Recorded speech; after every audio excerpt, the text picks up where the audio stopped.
ಕರ್ತನಿಗೆ ಮಹಿಮೆ ಉಂಟಾಗಲಿ. ಕರ್ತನಲ್ಲಿ ಪ್ರಿಯರಾದ ದೈವಜನರೇ, ಇವತ್ತಿನ ವಾಕ್ಯವನ್ನು ನೋಡಿಕೊಳ್ಳೋಣ. ಎತ್ತರವಾದ ಬೆಟ್ಟಗಳು.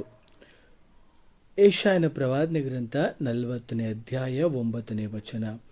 ಶುಭ ಸಮಾಚಾರವನ್ನು ತಿಳಿಸಬಲ್ಲ ಚಿಯೋನೇ, ಉನ್ನತ ಪರ್ವತವನ್ನು ಹತ್ತಿಕೋ. ಸುವರ್ತಮಾನವನ್ನು ಪ್ರಕಟಿಸಬಲ್ಲ ಯೆರೂಸಲೇಮೇ, ನಿನ್ನ ಧ್ವನಿಯನ್ನು ಗಟ್ಟಿಯಾಗಿ ಎತ್ತು. ನಿರ್ಭಯವಾಗಿ ಎತ್ತಿ ಯಹೂದದ ಪಟ್ಟಣಗಳಿಗೆ, ಇಗೋ ನಿಮ್ಮ ದೇವರು. ಆತ್ಮಿಕ ಜೀವಿತದಲ್ಲಿ ನಾವು ಮೇಲೆ ಮೇಲೆ ಏರಿ ಉನ್ನತವಾದ ಅನುಭವಗಳನ್ನು ಹೊಂದಿಕೊಳ್ಳಬೇಕು.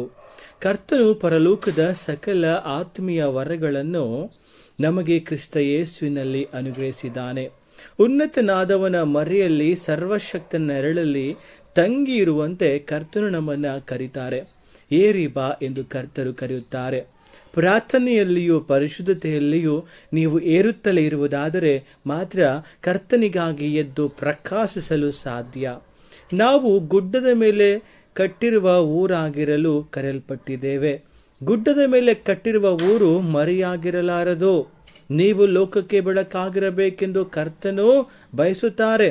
ಕರ್ತನು ಒಂದು ದಿನ ಮೋಶೆಯನ್ನು ನೋಡಿ, ಬೆಳಗ್ಗೆ ನೀನು ಸಿದ್ಧವಾಗಿದ್ದು ಸೀನಾಯಿ ಬೆಟ್ಟವನ್ನು ಹತ್ತಿ ಅಲ್ಲಿ ಬೆಟ್ಟದ ತುದಿಯಲ್ಲಿ ನಿಂತಿರಬೇಕು ಅಂತ ಹೇಳ್ತಾರೆ.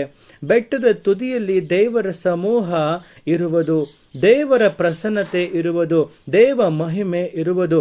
ದೇವರೊಂದಿಗೆ ನಾವು ಕಳೆಯುವ ಪ್ರಾರ್ಥನಾ ಸಮಯವು ನಮ್ಮನ್ನು ಆತ್ಮಿಕ ಜೀವಿತದಲ್ಲಿ ಬೆಟ್ಟದ ತುದಿಗೆ ಕರೆದುಕೊಂಡು ಹೋಗುವುದು. ಆದುದರಿಂದಲೇ ಶುಭ ಸಮಾಚಾರವನ್ನು ತಿಳಿಸಬಲ್ಲ ಚಿಯೋನೆ, ಉನ್ನತ ಪರ್ವತವನ್ನು ಹತ್ತಿಕೋ. ಸುವರ್ತಮಾನವನ್ನು ಪ್ರಕಟಿಸಬಲ್ಲ ಯೆರೂಸಲೇಮೇ ಎಂದು